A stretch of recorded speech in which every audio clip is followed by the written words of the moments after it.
অনেক দূর দূরান্ত থেকে আসছে, তারা তো খাওন পায়নি, তাদের জন্য আমি কান্না করি।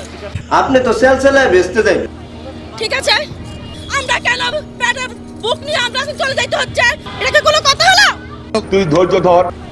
ঠিক আছে, হাত নাই পা নাই, কেন নাই, কেন নাই? চুপ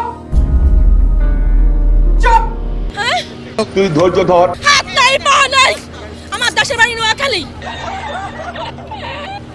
ঠিক আছে, আসলে ভিডিওটি একটু মজা করেই বানানো, কিন্তু মজার ছলে হলেও তার কথাগুলো কিন্তু সঠিক।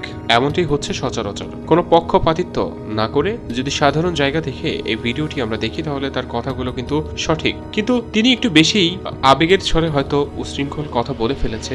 এই আপুর ভিডিওটি ডিবিসি থেকে প্রকাশ করা হয় এবং কমেন্টস বক্সে অনেক ধরনের কমেন্টস এসেছে।